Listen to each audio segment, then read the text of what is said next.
Picture this, your phone is right beside you. You haven't lost it, you haven't clicked anything suspicious. But suddenly, your phone loses signal. No calls, no texts, nothing. Meanwhile, someone else, a criminal, is receiving your security codes and logging into your accounts. This is a real attack called a SIM swap. And it's one of the biggest reasons SMS two-factor authentication is no longer safe. Hi everyone, we're OneConnect CIC, a social enterprise based in Glasgow. We empower individuals by increasing technology and digital participation. Part of our profits go towards running free IT classes and befriending events in the community.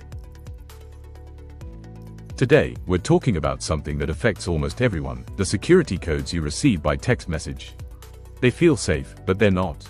And by the end of this video, you'll understand exactly why SMS two-factor authentication is outdated and what you should use instead. What is a subscriber identity module swap?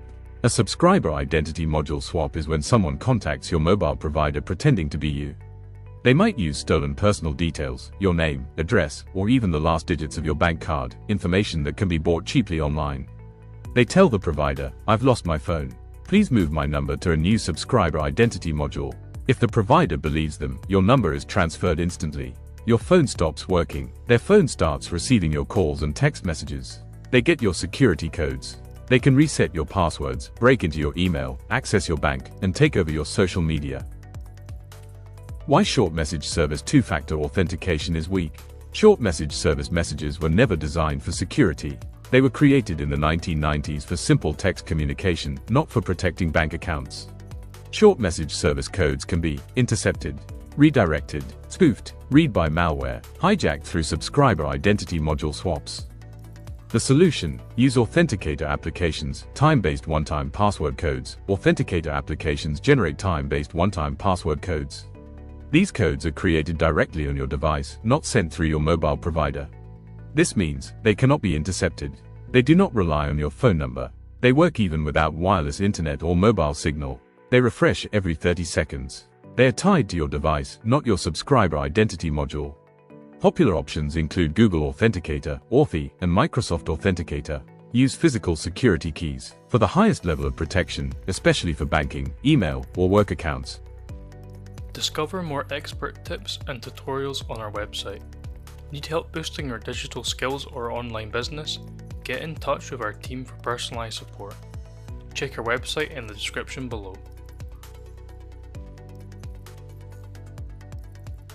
Let's walk through a real example using a Google account. This process is similar on Instagram, Facebook, Microsoft, and most major platforms.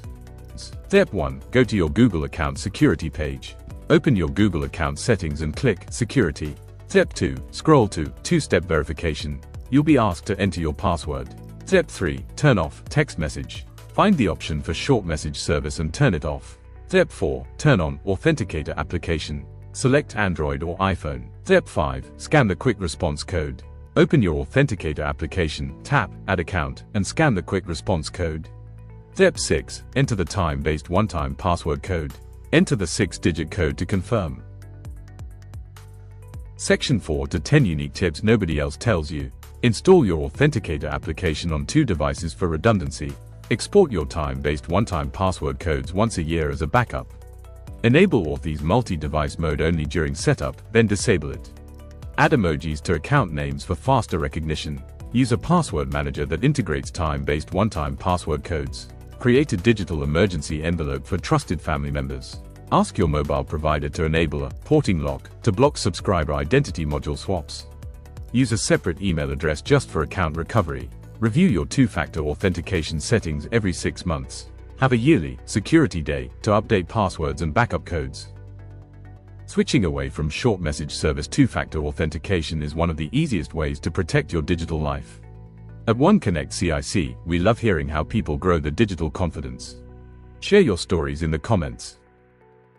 Whether you're learning to spot scams, use your camera, or connect to Wi-Fi, we're here to support every step of the way. If you want to keep learning beyond this video, don't forget that we also offer a range of online courses and easy-to-follow ebooks. Whether you want to improve your digital safety, learn essential computer skills, or explore new apps and tools, our resources are designed to help you grow step by step. And if you'd like to keep building your confidence in technology, you can also enroll in our Wednesday digital skills classes. We're open to everyone and a great way to learn at your own pace. If this video helped, don't forget to like, share and hit that subscribe button for more tech tips and tutorials. Want to learn more? Visit our website below. For in-depth articles and expert advice, we're here to help you level up your digital skills.